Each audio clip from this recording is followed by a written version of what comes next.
Hi, welcome to the channel. So by now, I'm sure you've heard of Blue Protocol or have just recently joined the hype train.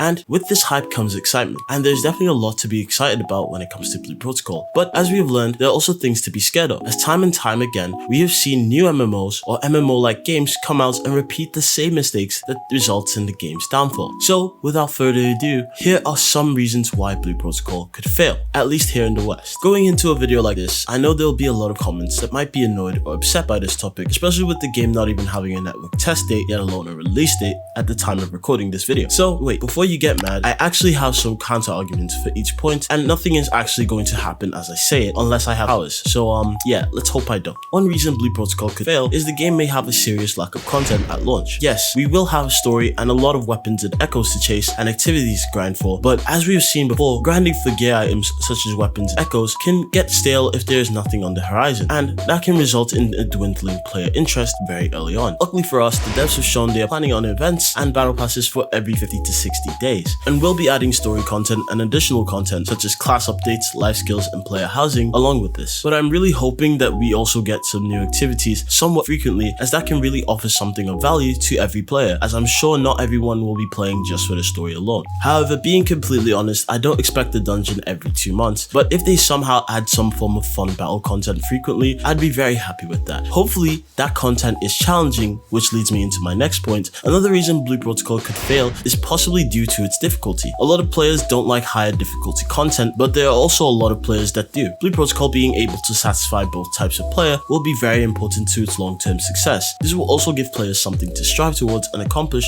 with their hard-earned items. The game does have the tower and a very loose form of PvP, which I will be covering soon in future videos, which does seem to have that difficulty factor I'm talking about. But if the developers can add some more difficult content down the road, that would be truly exciting. I want to experience some very challenging dungeons and raid content, but with raids being over 24 players now, it doesn't seem like they're going to be too difficult and as more of just time consuming, as it's just going to be about melting down the boss's HP. However, I could still be very wrong, and I honestly hope I am. Another reason Blue Protocol could fail is the game having poor optimization and support. If a game launches, the last thing you want is for there to be a slew of bugs, as intrigued players pour in and lose interest almost immediately due to the poor state of the game. Glitches, bugs, and hackers can make a game look unpolished, so it's important that these things are tackled before, during, and after the launch of Blue Protocol. The Blue Protocol devs are hard at work right now on fixing the state of the game. This has led to the delay of the network test, so I'm sure the state of the game is a priority to these devs, and they would be willing to delay the game further if they actually have to. Unfortunately, it could mean that the game could get delayed to 2024, which is completely fine with me as long as the game is playable and enjoyable. Now, some of you might be expecting me to include the game's monetization on this list. However, the sad reality is that gacha is a very lucrative form of monetization to have in your game. Additionally, the game has a battle pass and item shop, so it seems that Blue Protocol is going to make a lot of money from its players. The heavy monetization might turn away some, but ultimately it seems Blue Protocol is going to be at least financially successful. With its high player interest and plans to release founders packs on Steam,